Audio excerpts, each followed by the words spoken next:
अगर बन गई तो वहाँ पे हिंदू जाके अपनी जो है पूजा पाठ कर रहे हैं स्वतंत्रता के साथ। तो आप लोगों को चाहिए था, अगर धार्मिक सहिष्णुता बनानी थी तो आप उसी में बगल मजार भी बनाते और सटा के मंदिर भी बना देते। लेकिन आपको शोभा यात्रा करना था तो आप रोड पे कर लेते, दरगाह पर करने की क्या जरूरत थी? क्योंकि इसके पहले रामनवमी के अवसर पर वहाँ कोई ऐसा विशेष कोई झंडा फहराता नहीं था। लेकिन विगत कुछ दिनों के बाद जब वहाँ प्रशासन का ताला लगता है सिकंदरा की दरगाह पर, तब से धीरे धीरे राजनीति तूल पकड़ता है और वो दरगाह चर्चा का विषय बन जाता है। नमस्कार, मैं हूं कमलनाथ, आप देख रहे हैं KN24 न्यूज।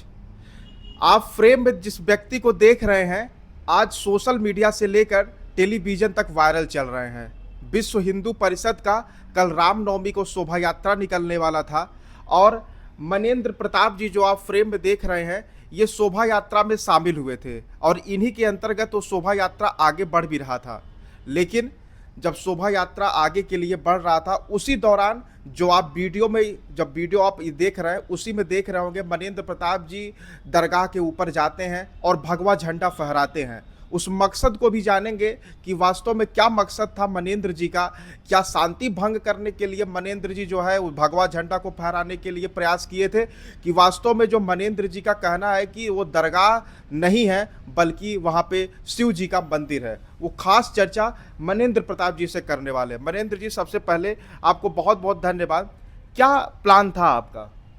कोई प्लान नहीं था। हम लोग पवित्र दिन था, भगवान श्री राम जी का जन्मोत्सव था रामनवमी के अवसर पे। क्योंकि इस समय में जब अयोध्या में श्री राम मंदिर का निर्माण हुआ है तो ये पहला जन्मोत्सव था, तो इसलिए हम लोग उसको धूमधाम से मना रहे थे।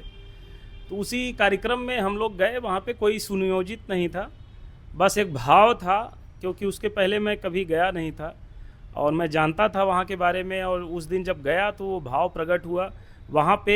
पहली बात तो मैं बता दूँ, मीडिया में जो वायरल है, लोग इसको धार्मिक भावना भड़काने वाला कार्य बता रहे हैं, तो वो लोग पहले इस विषय को समझने का प्रयास करें। जो समझना चाहते हैं, जो नहीं चाहते हैं स्वतंत्र हैं।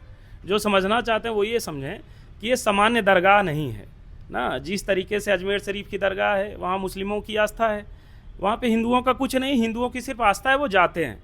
लेकिन ये एक ऐसी दरगाह है जहाँ पे गाजी मियाँ की मज़ार के साथ साथ हिंदू देवी देवता भी मौजूद हैं। शायद भारत की पहली ऐसी दरगाह होगी, भारत की। क्योंकि मेरी जानकारी में और कोई नहीं है।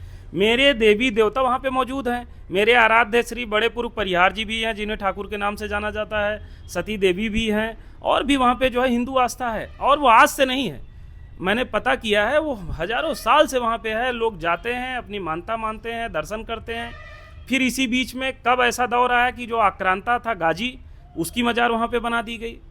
उसके बाद धीरे धीरे कब्जा करके वहाँ मस्जिद खड़ी कर दी गई। अगर मस्जिद खड़ी भी हुई तो हमारी दरगाह तो हटी, हमारे मतलब हमारे जो भगवान थे अभी तो वो वहीं पे हैं। अगर भगवान हैं और 95 से 99% वहाँ हिंदू जाते हैं उस दरगाह में, आप पता कर लीजिएगा। मैं मीडिया के बंधुओं को आमंत्रित करता हूँ, बहुत सारे लोग गए भी हैं, जाइए देखिए। वहाँ 95-99% हिंदू जाते हैं, अपना निशान चढ़ाते हैं, अपनी मानता मानते हैं, पूजा पाठ तक करते हैं हिंदू रीति रिवाज से। अगर हमारे वहाँ देवता मौजूद हैं और हिंदू रीति रिवाज से उनकी पूजा पाठ चल रही है, और उसके बाद अगर कोई मेरे जैसा सनातनी देशभक्त जो हम लोग वहाँ पे पहुँचे, अपना झंडा लेकर जाते हैं। हम लोग कोई वहाँ मुस्लिम की टोपी लगा के तो जाएंगे नहीं, अपना झंडा लेके गए, अपना झंडा फहराए रामनवमी के अवसर पे। तो मैंने ऐसा कोई गलत कार्य नहीं किया है। मेरी आस्था थी, मेरा मंदिर अगर वहाँ नहीं होता तो मैं नहीं जाता। बहुत सारे मुस्लिमों के जो है धर्मस्थल हैं, हम लोग क्यों जाएंगे वहाँ पे? और अगर मेरी यहाँ आस्था नहीं है, तो अगर मेरी आस्था है वहाँ, तो वहाँ पे फिर और किसी धर्म की भावनाएं आहत भी नहीं होनी चाहिए। भाई वहाँ पे हमेशा हिंदू जाता है, सप्ताह में 2 दिन मेला लगता है, पूरा हिंदू जाता है, निशान चढ़ाता है, अपनी मानता मानता है, पूजा पाठ करता है, आता है। मैं भी गया था। यानी मनेंद्र जी का कहना यह है कि जब वो हिंदू वहाँ पे अधिकांश हिंदू लोग दर्शन के लिए जाते हैं, तो हिंदू वास्तव में झंडा क्यों नहीं फहराए वहाँ पे? आपका कहने का अर्थ ये है? अगर वहाँ पे मेरे भगवान हैं, या तो आप लोग अगर जब उसको कब्जा किए थे, मज़ार बनाए थे, जो कि मज़ार अवैध है, मैं उसको कह रहा हूँ, तो वो मज़ार बनाए थे तो वहाँ पे हिंदू देवी देवताओं को निकाल देना चाहिए था। मैंने जो अभी जाना है इस्लाम धर्म में, उसमें किसी दूसरे पूजा स्थल पे जो है मस्जिद मज़ार नहीं बनती है। लेकिन ये कैसे बन गई? पहली बात ये गलत है। ऊपर से अगर बन गई तो वहाँ पे हिंदू जाके अपनी जो है पूजा पाठ कर रहे हैं स्वतंत्रता के साथ। तो आप लोगों को चाहिए था, अगर धार्मिक सहिष्णुता बनानी थी तो आप उसी में बगल मजार भी बनाते और सटा के मंदिर भी बना देते, तब तो मैं मानता कि जो है अच्छा कार्य आप लोग कर रहे हैं। लेकिन क्योंकि आपकी नीयत थी कि इतना यहाँ पे लाखों हिंदू आते हैं, उसका पैसा अच्छा खासा चढ़ावे में आता है। मैं आपको बता दूं, जो लोग टीवी पे बैठ के डिबेट कर रहे हैं उन लोगों को पता नहीं होगा, वक्फ बोर्ड में वहाँ पर चढ़ावे के पैसे को लेकर मुकदमा चल रहा है कि मेरा कब्जा चाहिए, मुझे पैसा चाहिए। अब सोचिए, पैसा हिंदुओं का है, पता करिए वहाँ पे कौन लोग जाते हैं, कौन लोग चढ़ावा करते हैं, लेकिन लड़ाई वहाँ वक्फ बोर्ड में चल रही है। लेकिन मनेंद्र जी, जो वीडियो लोग देख रहे होंगे, दर्शक ये कमेंट करेंगे, आप कौन होते हैं ये सिद्ध करने वाले कि वो मंदिर है कि दरगाह है? आप कौन होते हैं? वो तो कोर्ट तय करेगा कि वो दरगाह है कि मंदिर है। आप उसमें कौन भागीदारी होते हैं? आपका क्या मकसद है? नहीं, मैं कौन होता हूँ? मैं एक हिंदू हूँ। अगर मेरे देवता जहाँ पे हैं, मुझे अपना झंडा फहराने का अधिकार है, मैं वही हूँ। मैं एक साधारण सा सामान्य सा हिंदू हूँ जो अपने धार्मिक स्थल पर अपना झंडा लेकर गया हूँ। तो मुझे ये बताने की और किसी सर्टिफिकेट की क्या ज़रूरत है कि मैं कौन होता हूँ या आप कौन होते हैं? मैं कह रहा हूँ कि आप भी अपनी मज़ार पे जाइए, कोई नहीं रोक रहा है, और जाते भी हैं। लेकिन मैं भी अपने अगर बड़े पुरुष परिहार और जो है सती देवी के यहाँ जाऊँगा तो अपना झंडा लेकर जाऊँगा। तो हम लोग तो अपने अधिकार और न्याय की बात कर रहे हैं, और अब मीडिया के माध्यम से, आप सबके माध्यम से चाहते हैं कि जो सनातनी हिंदू है ये बहुत धैर्यवान हिंदू है। हम लोगों ने किसी का अनहित नहीं किया है।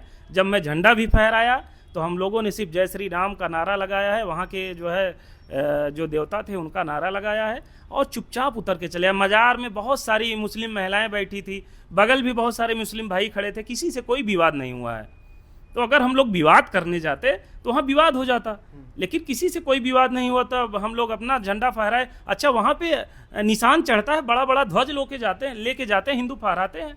लेकिन आपको शोभा यात्रा करना था तो आप रोड पे कर लेते, दरगाह पर करने की क्या जरूरत थी? क्योंकि इसके पहले रामनवमी के अवसर पर वहाँ कोई ऐसा विशेष कोई झंडा फहराता नहीं था। लेकिन विगत कुछ दिनों के बाद जब वहाँ प्रशासन का ताला लगता है सिकंदरा के दरगाह पर, तब से धीरे धीरे राजनीति तूल पकड़ता है और वो दरगाह चर्चा का विषय बन जाता है। देखिए, वही बात मैं कह रहा हूँ ना कि पहले जब ये मुद्दा नहीं उभरा था, हम लोग आंदोलनरत नहीं थे, कोई बात ही नहीं थी। आज जब हम वहाँ के पूरे प्रयागराज का हिंदू ये आंदोलन कर रहा है कि इस मजार की वैधता की जांच होनी चाहिए, हम लोगों ने डीएम से, कमिश्नर से, सबको जो है ज्ञापन देके मांग की है। इसके पहले आपने ज्ञापन दे दिया? बिल्कुल ज्ञापन दिया है, हर अधिकारी को हमने दिया है किसकी, और खतौनी भी लगाई है हम लोगों ने कि इसकी जो है जांच होनी चाहिए, और जांच में ये पूरी तरीके से अवैध पाई जाएगी। इसलिए अवैध पाई जाएगी, जो सैयद सालार मसूद गाजी जो मुगल आक्रांता था, इसको सभी यहाँ बच्चा पूरे देश का जानता है कि ये बहराइच में है इसकी मजार। अगर वो एक व्यक्ति एक मजार में है तो 1000 मजार में कैसे घुस सकता है? पहली बात, उसकी अवैधता यहाँ सिद्ध होती है। फिर उसकी मजार जहाँ बनी है, मेरे हिंदू देवता वहाँ पे कैसे पहले से विद्यमान है? और वहाँ के जो लोकल हैं उनसे पूछिए, क्योंकि ये सिकंदरा पहले शिव कंदरा था, वहाँ पे शिव जी की भी जो है बड़ी आस्था थी। वहाँ पे ऐसा कार्य होना, गाजी मियाँ की मजार बनाना बहुत गलत बात है। मेरे गांव के बगल भी एक गहरपुर गांव है, वहाँ पे भी इसी तरीके से अफवाह फैला के गाजी मियाँ की मजार के नाम पे मेला लगना शुरू हो गया। कई साल मेला लगा, लेकिन जब पुलिस के लोग टाइट, क्योंकि ओझाई इतनी ज़्यादा होने लगी थी, उसके कारण वहाँ जब पुलिस सख्त हुई तो वहाँ से मेला गायब हो गया, लोग भाग निकले। फिर उसका मतलब गाजी मियाँ भी वहाँ से हट गए। मनेंद्र जी, एक सवाल जब कमेंट में हम डालते हैं इंस्टाग्राम पे या फेसबुक, तो एक सवाल उठता है कि आप एक हिंदू होके दरगाह पर झंडा फहराते हैं, लेकिन अगर यही कोई साहस करके कोई मुस्लिम लड़का या कोई व्यक्ति किसी मंदिर पर यही झंडा फहराता अपने धर्म का, तो अभी मामला जो है और कहीं तूल पकड़ सकता था। तो आप इसको किस मामले से समझ रहे हैं? क्या आप धर्म को आहत पहुंचाए हैं, शांति भंग किए हैं? मैं इसको बहुत अच्छे से समझाना चाहता हूँ। अगर मैं हिंदू होकर मुस्लिम धर्म स्थल पे जाता हूँ, निश्चित तौर पे वे भावनाएं आहत होंगी, और कोई मुस्लिम आएगा इस तरीके से करेगा तो भावनाएं आहत होंगी। लेकिन यहाँ तो विषय दूसरा है। मैं यही समझा रहा हूँ कि मैं जहाँ गया वहाँ पे मेरे देवी देवता, मेरी आस्था पहले से मौजूद है। अगर आप लोग जाइए, आप तो वहाँ इंटरव्यू भी किए हैं, वहाँ पे सती बड़े पुरुष नहीं हो, पुलिस का बयान भी है वहाँ पे। अगर मेरे भगवान मौजूद है तब मुझे कौन रोक सकता है जाने से?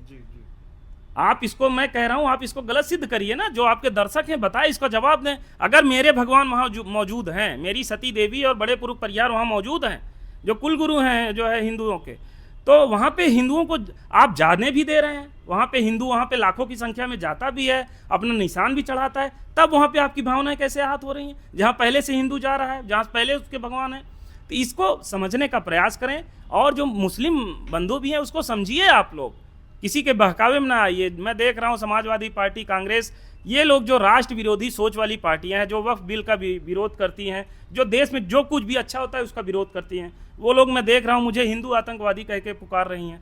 अगर मैं आतंकवादी होता तो इस तरीके का कार्य मैं क्यों करता? मैंने तो अपनी लोकतांत्रिक ढंग से अपनी मांग रखी है। ये लोकतंत्र में विरोध का प्रदर्शन है। लोग तो संसद भवन में भी जाके जो है झंडा वो अपनी तख्ती फहराते हैं, वो वहाँ भी ऐसा कार्य नहीं करना चाहिए। तो मैंने अपना विरोध अपने ढंग से किया है। हाँ, उसका जो कानूनी कार्रवाई होगी वो भी मैं सामना करने के लिए तैयार हूँ। मैं भाग नहीं रहा हूँ। भागने वाले में से आप नहीं हैं? बिल्कुल नहीं है।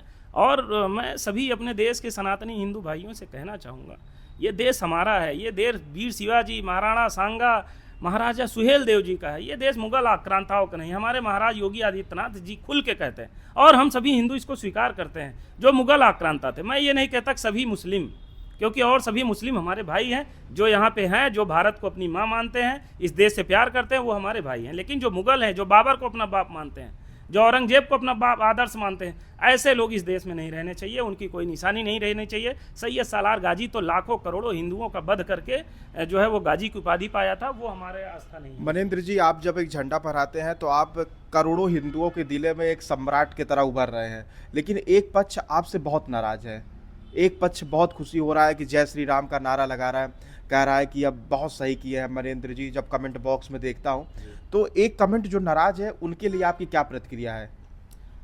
अभी मैंने जितना पूरा इंटरव्यू दिया है वो नाराज लोगों के लिए ही दिया है, क्योंकि उनको पता नहीं है।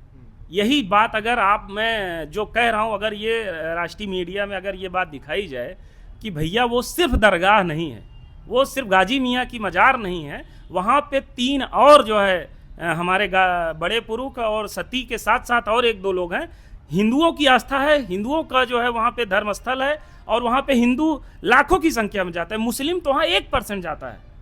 इसी जलन हो सकता है ना जाते होंगे कुछ लोग की जो है हिंदू वहाँ ज़्यादा जाते हैं, लेकिन वहाँ हिंदू जाते हैं भैया, अपना निशान चढ़ाते हैं, अपनी पूजा पाठ करते हैं, तो वहाँ पे हमारी आस्था पहले से मौजूद है। ये बात अगर वो जो लोग मेरी बुराई कर रहे हैं, मेरा पक्ष, ये बात अगर आपको समझ में आ जाएगी तो आप खुद ही समझ जाएंगे कि भैया ऐसी कौन सी मजार है जहाँ हिंदू देवी देवता मौजूद हैं। अगर वो मौजूद हैं तो फिर उनको सम्मान क्यों नहीं मिला? क्यों उनको जो है गाजी मियाँ की मस्जिद में ढक दिया गया?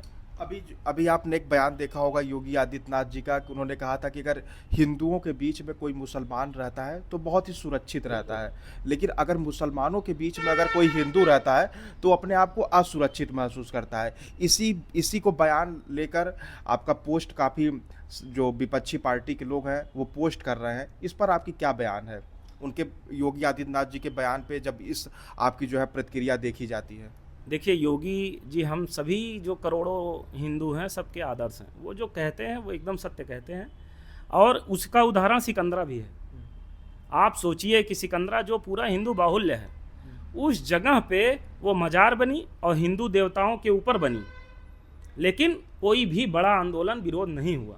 आज भी हम लोग विरोध कर रहे हैं, सब लोकतांत्रिक ढंग से ही कर रहे हैं। हम लोगों ने चढ़ के वहाँ किसी से मारपीट नहीं की है, ना ही किसी को कोई जो है गलत कहा है, लेकिन ये हम सभी हिंदुओं की सहिष्णुता है, और हम लोगों ने दिखाया है। प्रयागराज के हिंदू विशेष तौर पे पूरी दुनिया यहाँ पे आई है, और संगम का स्नान करके 65 करोड़ लोग गए हैं। किसी भी तरीके की कोई अशांति नहीं हुई है। मैं खुद 2 महीने रह के महाकुंभ में सेवा किया हूँ। हाँ, सबकी सेवा मैंने की है, तो इसलिए मैं कहता हूँ हम लोग बहुत शांति प्रिय हैं।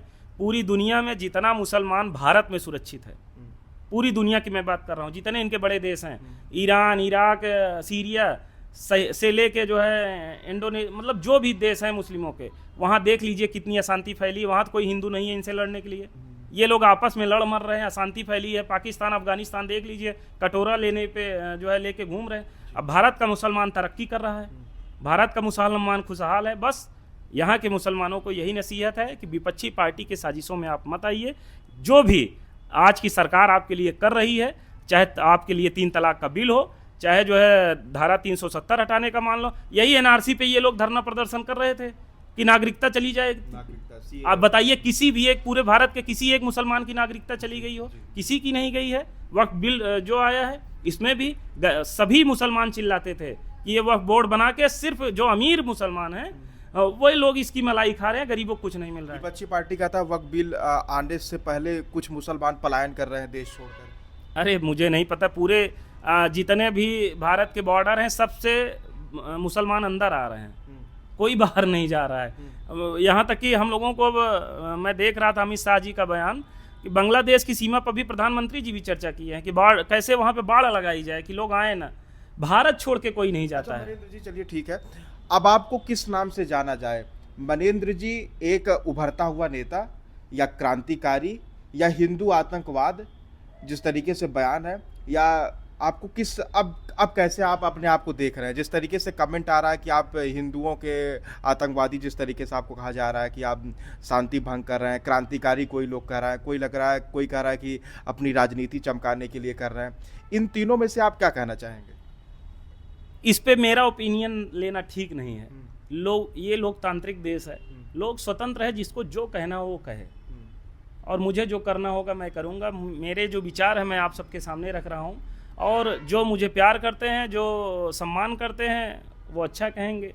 जिन लोगों को मेरी बात अभी भी नहीं समझ में आ रही है वो लोग बुरा कहेंगे, सबका सम्मान है। अगला कदम क्या होगा? हम लोग आंदोलन कर रहे हैं, शांतिपूर्वक आंदोलन करेंगे और मंदिर में तब्दील करके रहेंगे? निश्चित तौर पर हम चाहते हैं कि वहाँ से जो मुगल आक्रांता है उसकी मजार हटनी चाहिए। अगर हम लोगों की मांग नहीं मानी जाएगी, लोकतांत्रिक ढंग से हम लोग धरने पर बैठेंगे, अनशन करेंगे। और इसी खास वीडियो को जब आप देखिएगा तो पूरी जो है गहराई आप समझ चुके होंगे। जो टेलीविज़न पे डिबेट चल रहा है, जो नेशनल मीडिया पे डिबेट चल रहा है, आप समझ गए होंगे कि यही मनेंद्र जी जो है दरगाह पे चढ़कर भगवा झंडा फहराते हैं रामनवमी के शुभ अवसर पर, और ये बता भी रहे कोई प्लान हमारा नहीं था, वो प्लान नहीं था, इमीडिएट ऐसा हुआ। और जो भीड़ है, और बताएं तो ये जो रैली निकला था विश्व हिंदू परिषद के द्वारा, ये रैली रामनवमी के अवसर पर निकला गया हुआ, मनेंद्र जी बता रहे हैं। और बताइएगा मनेंद्र जी के बयानों से आप कितना सहमत हैं, और आप तो वाकई अब इनको समझ ही चुके होंगे। इस खास वीडियो को आप देखते रहिए, तब तक आप देख रहे थे KN24 न्यूज़। धन्यवाद।